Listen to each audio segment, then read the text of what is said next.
하나님은 살아계십니다. 살아계신 하나님이 우리와 영원히 함께 하십니다. 이유, 예수를 그리스도로 믿고 있기 때문에. 교회 다니고 뭐 권사다 목사다 이게 필요 없어요. 그게 중요한 게 아니에요. 예수를 그리스도로 믿는 믿음이 가장 중요한 거예요.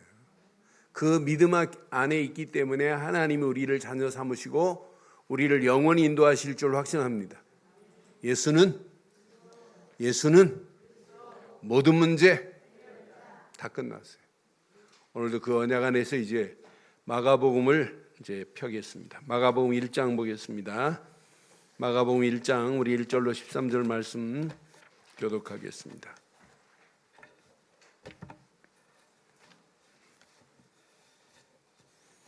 마가복음 1장 1절로 13절 말씀 교독합니다.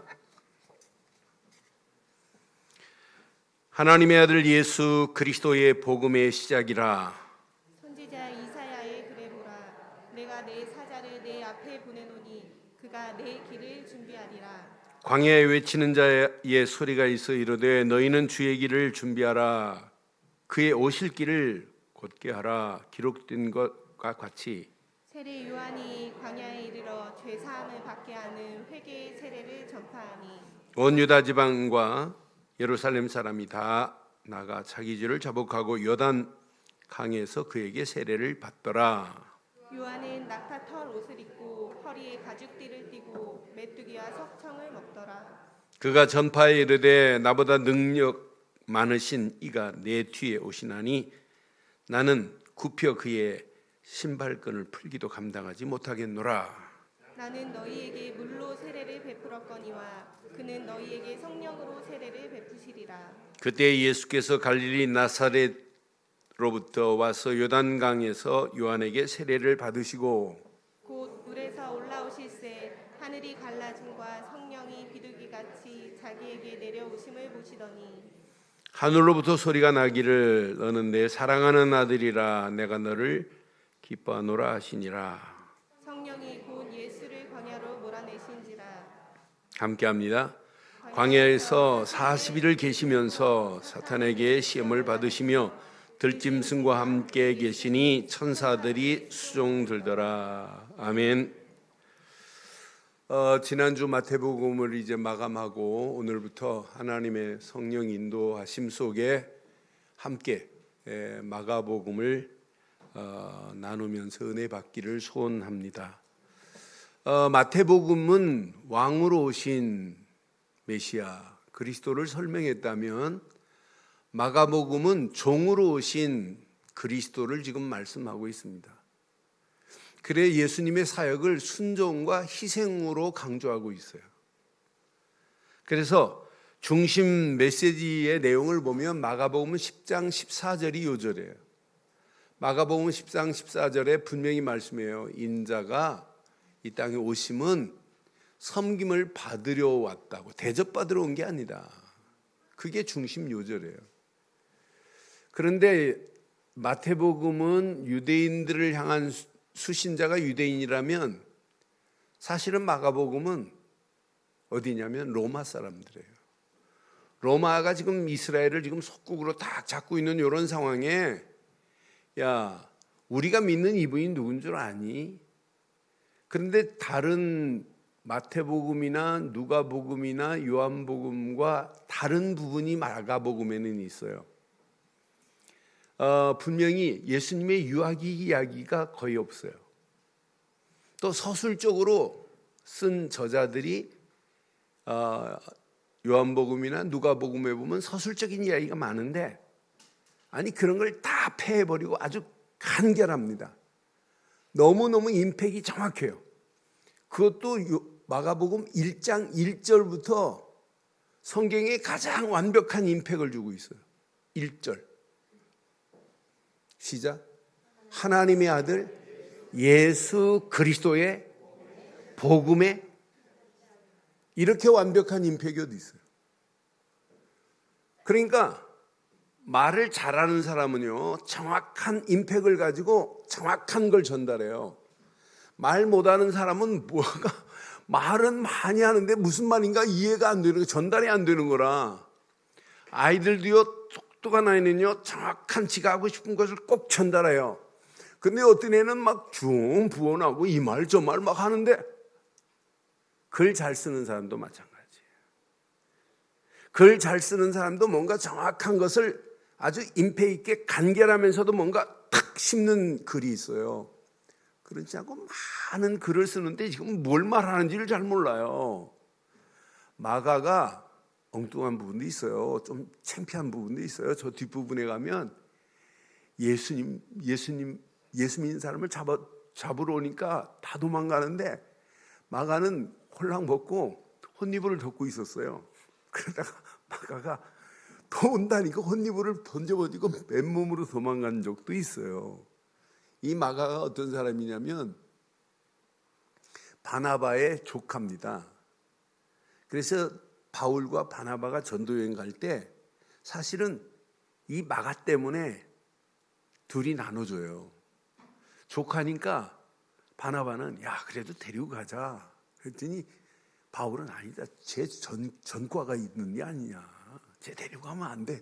이러다 서로가 안 맞아가지고 나눠줬어요. 근데 마지막 마가도 순교합니다.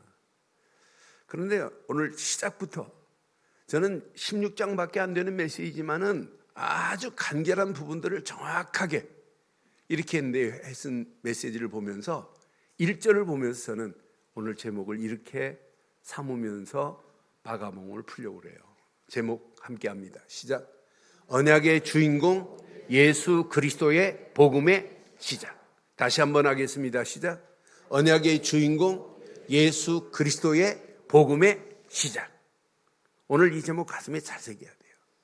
1장을 자세히 보면 지금 포커스가 어디에 맞춰졌냐면 복음 되신 그리스도께만 초점을 지금 맞추고 있어요. 여기에 예수님의 오심의 그 길을 예비하는 선지자, 선구자적인 사명을 가지고 누가 등장하냐면 세례 요한이 등장해요. 마가는 이걸 정확하게 그러면서 뭐 서론적인 얘기 없어요. 막 공생애가 다이렉트로 그냥 세례 받으신 이후부터 갈릴리 사역으로부터 시작해서 공생애가 시작되는 완벽하면서도 간결하면서도 아주 정확한 메시지가 오늘 기록되어 있어요. 세례 요한의 등장과 함께 세례 요한이 그냥 자기가 한번 예수를 위해서 이렇게 해야 되겠다는 거 아니에요. 하나님이 준비하셨습니다. 구약에 분명히 이사야서 40장 3절에 분명히 말씀하고 있어요. 외치는 자의 소리여 이르되 너희는 광야에서 여호와의 길을 예비하라. 사막에서 우리 하나님의 대로를 평탄하게 하라. 이렇게 예언한 대로 이분이 지금 오시는 것을 세례 요한이 지금 증거하고 있어요. 말라기 3장 1절에도 분명히 말씀합니다. 만군의 여호와가 이르노라 보라 내가 내 사자를 보내리니 그가 내 앞에서 길을 준비할 것이요. 그러니까 지금 하나님이 사자를 보내겠다는 거예요. 그래서 예수님의 오심의 그 길을 준비할 자를 보내겠다는 거예요. 이게 누구냐면 세례 요한입니다. 분명히 말해요. 또 너희가 구하는 바 주가 갑자기 그의 성전에 임하시리니 곧 너희가 사모하는 바 시작 언약의 사자가 임하실 것임이라. 이렇게 구약의 메시아가 오실 것을 예언했는데 그 길을 닦고 있는 사람이 누구냐? 세례 요한이에요. 그래서 세례 요한이 아주 정확하게 말합니다. 오늘 본문에 보니까 주의 길을 준비할 자로 지금 오시는 거예요. 그러면서 그의 오실 길을 아주 스트레이트, 아주 곧게 할 거라는 거예요. 곧게 하시리라. 자, 세례 요한은 무엇 때문에 왔냐? 4절 5절에 정확하게 말해요. 세례 요한이 광야에서 말합니다. 죄사함을 받게 하는 세례 요한의 세례는 회개의 세례를 전파했어요. 이때 5절에 보니까 온 유다 지방 예루살렘 사람이 다 나가 자기 죄를 자백하고 요단강에서 그에게 세례 요한에게 세례를 받습니다. 그러니까 요한의 세례는 죄사함의 세례예요. 회개하고 죄를 깨끗하게 하는 이런 세례입니다. 이건 물세례에 불과합니다. 그런데 분명히 말해요. 요한이 뭐라고 말해요? 오늘 본문에 내 뒤에 오실 분은, 이 말이에요. 곧 내 뒤에 오실 메시아 그리스도, 이분은 나보다 능력이 많을 것이며 능력이 많으신 분이에요. 나는 그분의 신발끈을 풀기도 감당할 수 없다. 이 말은 나는 그분의 종으로도 나는 부족한 자다, 이 말이에요. 이러면서 분명히 말하지요. 나는 물로 너희들에게 주는 회개 세례뿐이지만 그분은 성령으로 너희에게 세례를 베풀어 주실 것이다 그랬어요. 여러분, 세례는 두 종류가 있어요. 물 세례도 있고 성령 세례도 있어요. 지금 교회에서 물 세례 주는 건 뭐예요? 예수를 그리스도로 믿는 신앙 고백을 한 사람들에게 물 세례를 주고 교회법에 따라서 세례받은 자가 집사도 되고 신앙생활하면 권사도 장로도 세례로부터 시작하는 거예요. 성가대도 세례로부터 시작하는 거예요. 교회의 모든 일은 세례교인 중심으로 교회 일이 시작되는 거예요. 그런데 세례교회 물 세례보다 더 중요한 세례가 있어요. 무슨 세례? 성령 세례는 언제 임해요? 장로 돼야 임하나요? 성령 세례는 언제 임하는 거예요? 성령 세례는 보이지 않지만 내가 예수를 그리스도로 믿는 순간에 성령은 내주하시고 인도하시고 역사하십니다. 그럼 여러분들은 이미 지금 교회 물 세례는 안 받았지만은 예수를 그리스도로 믿고 영접하는 순간에 무슨 세례가 임했다? 성령 세례가 임했다, 이 말이에요. 이분은 성령으로 너희에게 세례를 베푸실 분이다, 이 말이에요. 자, 그런데 예수님이 9절에 보니까 그때 예수께서 갈릴리 나사렛로부터 와서 요단강에서 요한에게 지금 세례를 받으십니다. 예수님은 죄가 없으신데 세례 받을 필요 있나요, 없나요? 예수님은 아무 죄도 없는데 예수님이 무슨 죄 회개할 게 뭐 있어요? 그런데 예수님이 왜 받으셔야 돼요? 중요한 메시지입니다. 예수님은 죄 없으신 분이에요. 인간의 죄를 대신 감당하기 위하여 죽으시겠다는 엄숙한 메시지가 지금 담겨 있어요. 예수님이 이것 때문에 오셨어요. 사실 예수님의 세례받는 것은 내 죄 때문입니다. 인간이 감당해야 할 죄 때문에 예수님이 세례받으시는 거예요. 그런데 예수님이 세례받으실 때 어떤 풍경이 나타나요? 진풍경이 나타나잖아요. 10절 11절에 보니까 분명히 물에서 올라오실 때 하늘이 갈라짐과 하늘이 쫙 갈라, 성령이 비둘기 같이 예수님께 내려오심을 보시더니 성령이 비둘기같이 쫙 강하게 역사했어요. 11절 봐요. 하늘로부터 소리가 나기를 시작. 너는 내 사랑하는 아들이라 내가 너를 기뻐하노라 하시니라. 예수님이 요단강에서 세례받는 순간에 성자 예수, 비둘기 누구? 성령의 비둘기 같은 성령. 저 위에서 누가? 성부 하나님이 내 사랑하는 아들이라. 예수님이 세례받는 그 상황에 삼위일체 하나님이 역사하시는 거예요.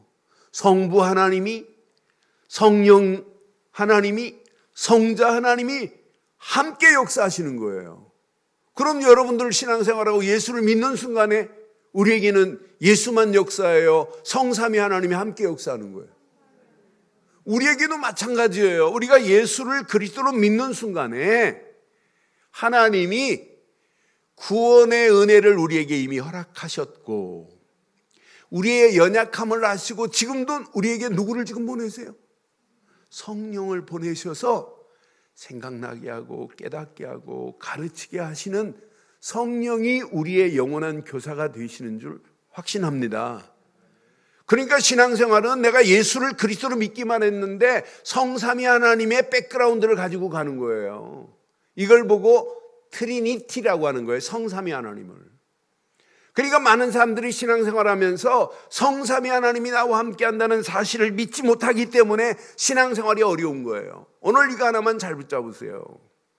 그런데 이분은 누구냐? 마가복음 1장 1절에 하나님의 아들 예수 그리스도의 복음의 시작이라 그랬어요. 복음 되시는 예수 그리스도, 그분은 누구로 오셨냐? 하나님의 아들로 오셨습니다. 아들로 오신 것은 인자입니다. 인자. 우리는 영어로 보면 sons of God이에요. 하나님의 자녀들, 아들들 된 거고, 그냥 son of God은 한 분밖에 없어요. 그걸 보고 인자라고 하는 거예요. 인자. 하나님의 아들로 오셨어요. 육신으로는 하나님의 아들로 오셨지만은 이분은 우리에게 그리스도가 되십니다. 이 예언을 구약의 창세기 3장 15절부터 쫙 지금 하고 있는 거예요. 말라기까지 계속 이분이 오실 것을 예언한 거예요. 그런데 마지막 선지자 세례 요한이 그 길을 지금 예비하고 있는 거예요. 내가 그 길을 준비하러 왔노라. 내가 그 길을 곱게 할 것이다. 내 뒤에 오실 분은 능력이 많으신 분이다. 나는 그분의 신발끈도 난 풀 수 있는 자격이 없다. 이분만이 우리에게 성령으로 세례를 베푸실 분이다, 이 말이에요. 그런데 예수님이 성령으로 세례를 받으신 후에 광야로 가신 게 아니라 광야로 몰아내사 그랬어요. 몰아내셨어요. 하나님의 성령이. 광야에 가서 뭐 하시라고? 마태는 광야로 가신 이 부분을 아주 정확하게 말해요. 뭐라고 말씀하냐면 마가는 13절에 광야에서 40일을 계시면서 사단에게 시험을 받으시며 들짐승과 함께 계시니 천사들이 수종 들더라, 이렇게만 표현했는데 마태복음에는 뭐라고 표현하냐면 40일 동안 예수님이 광야에서 금식하며 기도하셨어요. 이때 마귀라는 놈이 3번씩이나 와서 시험합니다. 높은 데서 뛰어내려라, 경배의 대상을 바꿔라 하면서 이 돌을 떡으로 만들어라. 3번씩이나 시험하는데 그때마다 예수님이 무엇으로 방어하시고 무엇으로 공격하시고 무엇으로 정복해버려요? 말씀으로. 40일 동안 당당하게 말씀으로 공격하고 말씀으로 정복해버리시는 거 보세요. 누가도 40일 동안 계신 부분을 이렇게 간단하게 표현했어요. 누가복음 4장 14절로 15절에 보면 예수께서 성령의 능력으로 이제 40일 동안 광야에서 기도하시고 성령의 능력으로 이제 갈릴리로 돌아가시니 그때 이후부터 막 소문이 사방에 퍼졌고 15절 보니까 친히 40일 기도하신 이후부터 여러 회당에서 가르치심에 무사람에게 칭송을 받으시더라, 이렇게 지금 표현해요. 그런데 보세요. 예수님이 광야에서 40일 기도하고 나오셨는데 세례 요한은 14절, 세례 요한은 잡힙니다. 잡혀가고 예수께서 갈릴리에 오셔서 시작, 하나님의 복음을 전파하기 시작해요. 복음을 전파하기 시작해요. 예수께서 기도하신 이후에. 그러면서 15절에 보니까 뭐라고 외쳐요? 때가 찼다. 하나님의 나라가 가까이 왔으니 회개하고 복음을 믿어라. 그분이 오셨는데도 지금 못 알아봐요. 하나님 나라가 뭐예요? 하나님 나라가 특별한 지역을 만들어 놓고 그 안에가 하나님 나라예요? 아닙니다. 바리새인들이 예수님을 넘어뜨리려고 누가복음 17장에 보면 하나님 나라가 어디 있습니까? 라고 물어요. 그때 예수님이 단 한 칼에 딱 없애버려요. 야, 하나님 나라는 여기 있다 저기 있다가 아니다. 네 안에 임하였느니라. 복음 되시는 예수를 그리스도로 믿는 순간에 하나님 나라가 이미 완성된 줄 확신합니다. 그러니까 지금 많은 사람들이 안 믿어요. 때가 이렇게 지금 찼는데, 이렇게 악한데, 그러면서 분명히 하나님의 복음을 전하시면서 하나님 나라가 가까워했으니 회개하고 복음 되신 예수를 그리스도로 믿어라, 이렇게 지금 외치고 계시는 오늘 메시지를 잘 보세요. 오늘 이 메시지 여러분 내게 잘 적용해 보세요. 지금 이 시대가 어떤 시대냐? 죄악으로 가득한 시대입니다. 어떤 면에 보면 인자가 올 때는 노아의 때와 같다라고 표현하셨어요, 예수님이. 그런데 지금 이 시대는 노아의 때가 왔다가 뺨 맞고 가는 시대예요. 그보다 더 악합니다. 어떤 면에 어떤 분은 12시 1분 전의 시대라고 말씀하시는 분이 있어요. 얼마나 지금 심각한 시대인지 몰라요. 상상을 초월합니다. 이런 시대 속에 우리가 살고 있습니다. 저는 이 말씀을 떼는 순간에 지금이 코로나 시대의 지금이 기회 중에 기회구나. 오늘 예수님이 갈릴리 사역의 첫 번째 시작하면서 외쳤던 이 메시지가 때가 찼고 하나님 나라가 가까이 왔으니 회개하고 복음을 믿어라 라고 외쳐야 할 기회 중에 기회요, 시간표 중에 시간표가 온 줄 확신합니다. 세례 요한이 광야에서 이 길을 예비하고 외친 것처럼 이 시대에 누군가는 외쳐야 됩니다. 누군가는 정확한 언약의 주인공 되시는 예수 그리스도의 비밀을 외쳐야 할 그런 시간표 속에 우리가 이 말씀을 지금 붙잡는 거예요. 그럼 오늘 이 말씀을 한번 잘 확인해 봐요. 시대나 세계의 역사의 시작을 어디서부터 해야 되나요? 시대도 마찬가지고 세계의 역사의 시작은 어디서부터 해야 돼요? 여러분 잘 봐요. 개인도 어디서부터 시작해야 됩니까? 가정 어디서부터 시작해야 돼요? 여러분 자녀들 어디서부터 시작시켜야 돼요? 여러분 교회 어디서부터 출발해야 돼요? 여러분 이 나라 이 민족이 어디서부터 출발해야 돼요? 어디서부터 바르게 출발하느냐에 따라서 풀리느냐 꼬이느냐예요. 여러분 역사라는 영어로 단어가 뭐예요? 스토리예요? 히스토리예요? 히스토리는 그분의 이야기라는 얘기예요. 시대도 마찬가지고 세계의 역사도 마찬가지예요. 시대의 역사도 그분의 이야기가 되고 그분이 있느냐 없느냐에 따라서 판세가 180도 달라지는 거예요. 세계의 역사도 그분을 믿느냐 안 믿느냐에 따라서 달라지는 거예요. 우리나라 조선 역사를 잘 보세요. 세계 우리나라 지금까지 역사를 보세요. 유교가 판을 칠 때 나라가 어떻게 됐고 불교가 판을 칠 때 어떻게 됐는지 우리는 너무너무 잘 알잖아요. 여러분 하나님 없는 역사는 인생 성공할 수 없게 돼 있어요. 우리는 역사, 히스토리라는 단어를 알면서도 그분을 시점으로 두지 않는 게 문제 중에 문제예요.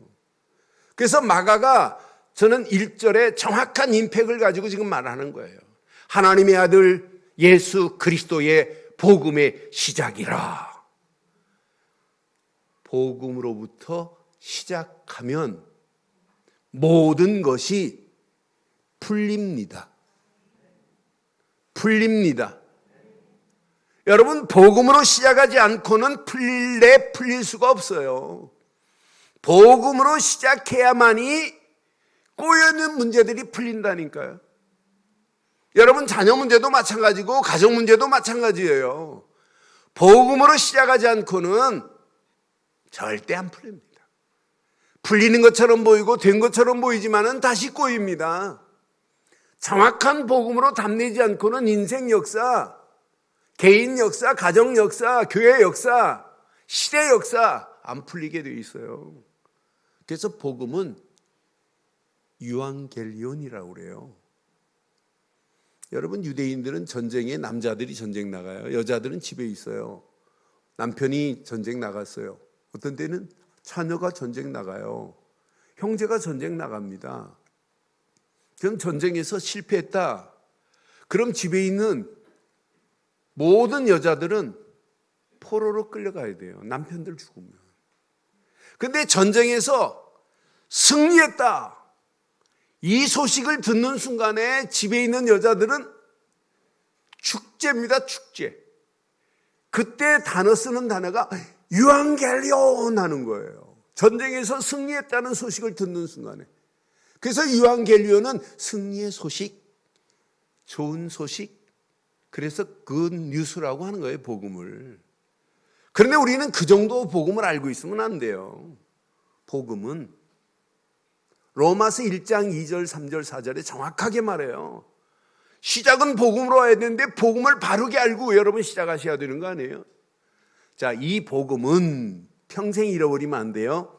이 복음은 선지자들을 통하여 그 아들 예수에 관하여 성경에 미리 약속했다. 이 말은 성경에 미리 예언하셨다 이 말입니다. 선지자들의 예언대로 오실 그분만이 복음이다 이 말이에요. 3절에 보니까 분명히 말하죠. 그 아들에 관하여 말하면 시작. 육신으로는 다윗의 혈통으로 나셨고 그분은 다윗의 혈통으로 오실 그분만이 복음이라. 그런데 이분이 이렇게 오셨어요. 3절에 보니까 성결의 영으로는 죽은 자 가운데 부활하셔야 그분이 그리스도입니다. 복음입니다. 부활하사 능력으로 하나님의 아들로 선포되셨으니 시작. 곧 우리 주 예수 그리스도시니라. 그럼 복음은 누구예요? 예수 그리스도만 복음입니다. 왜? 십자가에서 그리스도께서 우리에게 승리의 소식을 전해줬습니다. 최고의 좋은 소식 유앙겔리온을 이루신 것이 십자가입니다. 십자가에서 마귀의 머리를 깨버리고 우리를 건져내시며 죄와 저주에서 우리를 깨끗하게 해방시켜 주시며 모든 고통 가운데서 하나님 만나는 새로운 살 길을 열어주신 줄 믿습니다. 이걸 보고 뭐라고요? 유앙겔리온. 아, 끝났구나. 십자가에서 다 이루었다 이 말은 유앙겔리온입니다. 하나님 만나는 길이 열렸지, 죄와 저주에 해방받았지, 마귀 손에서 우리가 건짐받았지, 이것만큼 완벽한 복음이 어디 있어요? 그래서 인생은 복음으로부터 시작해야 풀립니다. 풀립니다. 복음으로 시작하지 않은 인생은 풀릴래 풀릴 수가 없게 돼 있어요. 그렇잖아요? 지긋지긋한 마귀 손에서 어떻게 빠져나와요? 죄와 저주에서 어떻게 해방을 받아요? 고통 가운데서 어떻게 하나님 만나는 길이 열려져요? 암만 몸부림쳐도 길이 안 열려요. 하나님이 보낸 예수, 그분을 그리스도로 딱 믿는 순간에 하나님 만나는 길이 열려져요. 죄와 저주에서 해방받고 마귀 손에서 벗어나는 놀라운 역사가 일어나잖아요. 예수를 그리스도로 믿지 않는데 하나님이 어떻게 나를 인정해요?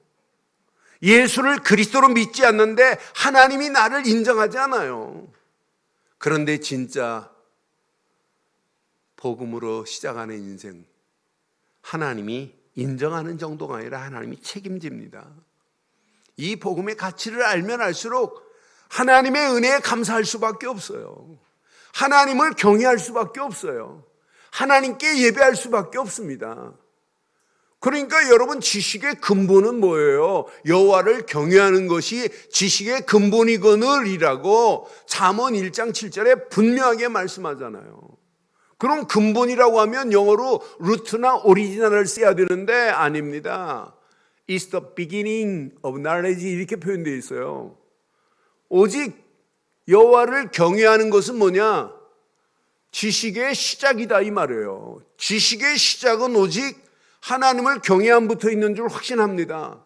그런데 아무나 경외할 수 있는 게 아니라 복음 되시는 예수를 그리스도로 믿을 때 하나님이 우리를 인정하시고 하나님과 관계가 회복되면서 하나님을 바르게 예배하며 경외할 수 있는 게 시작되는 거 아니겠어요? 그러니까 예수를 그리스도로 믿지 아니하면 누구도, 그러니까 경외하면 경외할수록 하나님은 우리에게 계속 말씀으로 우리를 인도해요. 경외하는 삶이 곧 예배라. 예배 시간도 중요하지만 늘 삶 속에 하나님을 경외하는 삶을 산다. 이게 삶의 예배가 되는 거 아니겠어요? 오늘 이 언약 가슴에 잘 새겨보세요. 경외할수록 하나님은 계속 말씀 주십니다. 하나님이신 말씀으로 세상을 우리는 방어하고 세상을 정복할 수 있는 힘을 얻어야 돼요. 다른 데서 힘 얻으면 안 돼요.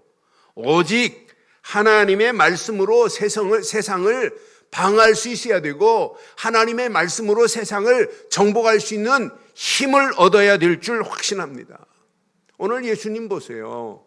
예수님이 광야에서 40일 동안 금식할 때 마귀가 계속 신방 왔잖아요. 마귀가 신방 올 때 뭐라고 그래요? 다른 것으로 안 하잖아요. 오직 말씀으로 방어하시고 말씀으로 공격하시고 말씀으로 정복하시는 예수님 보세요. 마태복음 4장 4절에 그래서 예수님이 이렇게 말씀했어요. 예수께서 대답하십니다. 대답하여 이르시되 기록되었으니 사람이 떡으로만 살 것이 아니요 하나님의 입으로부터 나오는 모든 말씀으로 살 것이라. 떡으로만 사는 것이 아니라 하나님의 입으로부터 나오는 모든 말씀으로 사는 자들 되기를 주의 이름으로 축원합니다. 신명기서 8장 3절에 분명히 말씀해요. 너를 낮추시며 너를 줄이게 하시며 또 너도 알지 못하며 내 조상들도 알지 못하던 만나를 내게 먹이신 것은 시작 사람이 떡으로만 사는 것이 아니요 여호와의 입에서 나오는 모든 말씀으로 사는 줄을 내가 알게 하려 하심이라. 우리는 하나님의 말씀으로 사는 저와 여러분들 되기를 주의 이름으로 축원합니다. 살아계신 하나님의 말씀은 창조의 능력이 있습니다. 하나님의 말씀은 죽은 자를 살릴 수 있는 재창조의 능력이 하나님의 말씀입니다. 그래서 우리는 어떤 환경에 와도 하나님 말씀 가지고 가는 거예요. 말씀으로 하루를 시작하는 거예요. 왜? 말씀은 이런 창조의 능력, 재창조의 능력이 있기 때문에. 그 말씀은 지금도 히브리서 4장 12절 13절 보면 그 말씀은 지금도 살아 있습니다. 활력이 있습니다. 좌우의 날선 어떤 검보다 예리하며 혼과 영과 및 관절 골수를 찔러 쪼개기까지 하며 또 마음의 생각과 뜻을 판단할 수 있는 것은 하나님의 말씀뿐인 줄 확신합니다. 그 말씀이 나를 지배했다 끝나는 거 아니에요. 그래서 13절 이렇게 말씀하잖아요. 지으신 것이 하나도 그 앞에 나타나지 아니함이 없고 우리의 결산을 받으실 이의 눈앞에 만물이 벌거벗은 것 같이 드러나게 될 줄 확신합니다. 그러니 우리는 살아계신 하나님이 주시는 말씀만 붙잡고 가는 거예요. 이 말씀 붙잡은 자를 바울은 칭찬하는데 누구냐? 디모데를 칭찬하잖아요. 그러니 의조무 어머니 로이스 유니게를 통하여 정확한 디모데가 말씀을 받았어요. 그러니 부모들이, 그러니 여러분 손자들에게 할머니들이 뭘 줘야 되냐? 정확한 말씀을 줘야 돼요. 말씀으로 키우는 것이 최고 축복입니다. 디모데후서 4장 14절로 17절 보니까 분명히 말해요. 정확하고 바르게 배웠어요. 바울이 디모데에게 말합니다. 너는 배우고 확실한 일에 거하라. 너는 네가 누구에게서 배운 것을 알며. 알지요 바울이. 의조모와 어머니에게 정확한 말씀을 배웠구나. 15절에 보니까 분명히 말씀하지요. 또 어려서부터 성경을 알았나니 성경은 능히 너로 하여금 그리스도 예수 안에 있는 믿음으로 말미암아 구원에 이르게 하는 지혜가 있게 하느니라. 16절. 모든 성경은 하나님의 감동. 이 말은 하나님의 입김이에요. 입김. 이건 하나님의 성령으로 된 것이라 이 말이에요. 하나님의 감동으로 된 것으로 어떤 때는 그 말씀이 내게 교훈도 되고 어떤 때는 책망도 되고 어떤 때는 바르게 함도 되고 어떤 때는 의로 교육하기에 유익한 것이라. 어떤 때는 책망이 되면 어떤 때는 어떤 사람은 시험 들어요. 왜 오늘 목사님이 나를 치냐고. 그런 수준 없는 신앙생활이 어디 있어요. 하나님 말씀을 펴는 순간에 그 말씀은 우리에게 교훈도 되고 책망도 되고 바르게 함과 의로 교육하기에 유익한 말씀인 줄 확신합니다.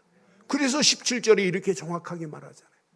이는 하나님의 사람으로 시작 온전하게 하며 모든 선한 일을 행할 능력을 갖추게 하려 함이라.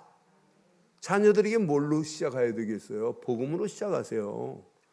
자녀들을 뭘로 양육해야 되겠어요? 말씀으로 늘 바르게 양육하세요. 이게 교육 중에 최고 교육입니다.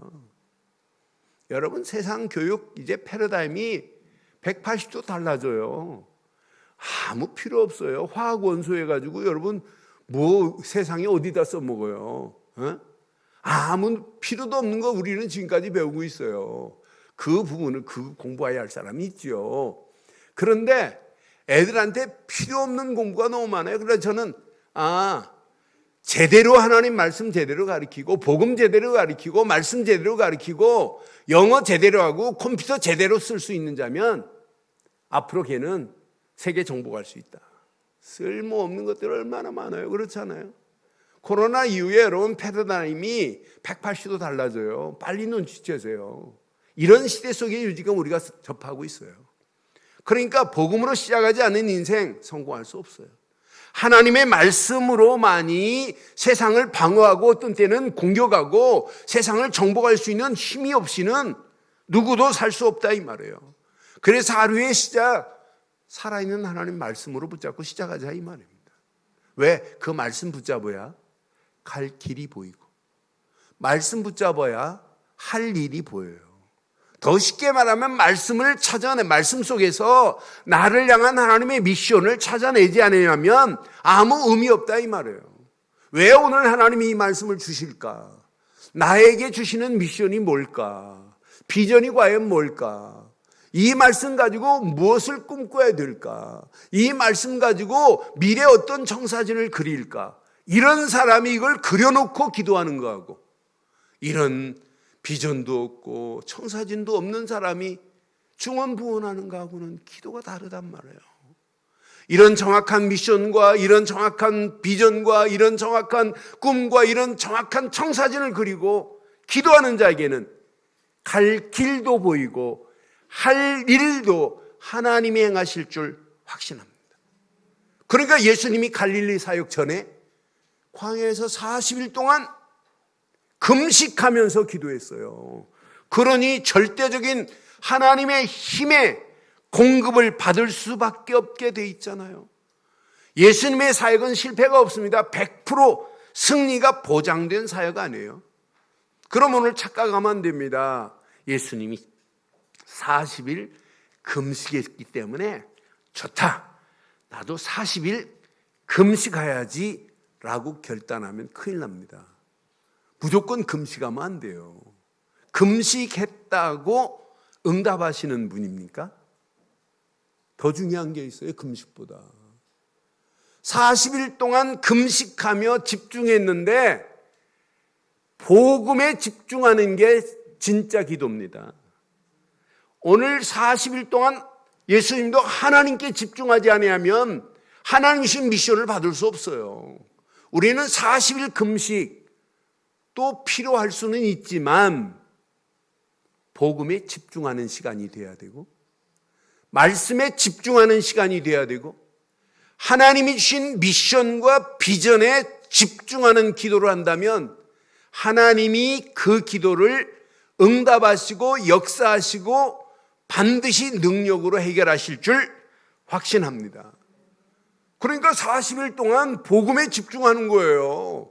말씀에 집중하는 거예요.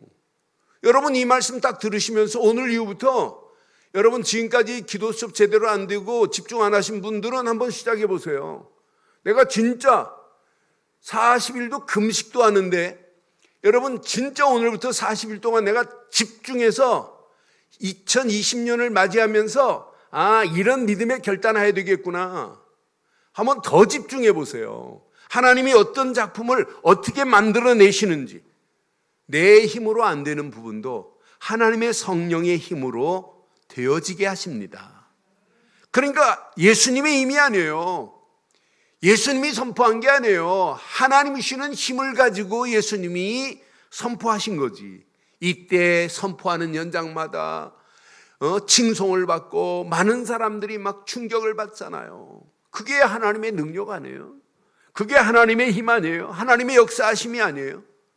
그럼 여러분 진짜 하나님이 주시는 힘의 공급을 받으면 전도가 되어지는구나. 선교가 되어지는구나. 제자가 되어지는 거구나. 렘넌트가 세워지는 거구나. 내가 교회 중직자로 헌신하는 길이 보이게 돼 있어요. 이렇게 헌신하고 이렇게 중심으로 하나님의 교회를 세우는 일에 내가 쓰임받아야 되는구나. 이렇게 되어지기를 주의 이름으로 축원합니다. 이 땅에 살아가는 동안 하나님의 영광을 위하여 내가 쓰임받다 가야 되겠구나. 이 비밀을 알면 알수록 여러분 심령에 우리에게 찾아오는 게 있어요. 하나님의 은혜 안에서 감사가 찾아오기 시작해요. 하나님 생각만 해도 감사해야 돼요. 다음 주 맥주가 추수감사절이라 감사하라 이런 얘기가 아니에요. 내 다음 주 추수감사절만이 아니라 365일 추수감사절 같이 감사가 넘치기를 바랍니다. 결론 내리겠어요. 결론. 바른 복음 주신 것 감사 아니에요? 복음으로 시작하게 하신 것 감사 아니에요? 많은 사람들이 신앙생활 복음으로 시작이 아니에요. 복음 아닌 것으로 시작하니까 신앙생활 하면 할수록 올무에 빠지기도 하고 어떤 데는 함정에 빠져서 나오지도 못하잖아요. 바른 복음으로 시작할 수 있는 것 감사하시기를 바랍니다. 바른 정확한 말씀으로 나를 인도하고 계심에 감사하세요. 하나님은 정확하십니다. 정확한 말씀으로 하나님은 우리를 인도하고 계세요. 거기에 감사하세요. 마지막, 하나님께서 주신 미션이 있어요. 하나님이 나에게 미션 주심에 감사하세요. 그런데 진짜 감사하는 자에게는 결과가 나옵니다. 하나님이 주신 미션을 가지고 있는 자가 있고 전달자가 있어요. 가지고 있는 자 되실래요? 전달자 되실래요? 전달자 되기를 주의 이름으로 축원합니다. 하나님의 미션을 수행하는 자가 되어야 된다니까. 어떤 사람은 다 알고 있어요. 이렇게 해야지. 그런데 알고 있는 건 아무 능력이 안 나타나요. 여러분 전달하고 수행하는 자 되기를 주의 이름으로 축원합니다. 오늘 이 언약 붙잡고 이제 오늘 이 말씀 가슴에 잘 새기시면서 이번 한 주간 언약의 주인공 되시는 예수 그리스도의 복음의 시작이 영원 끝까지 우리의 생을 마치는 그 순간까지 복음으로 끝을 내기를 주의 이름으로 축원합니다.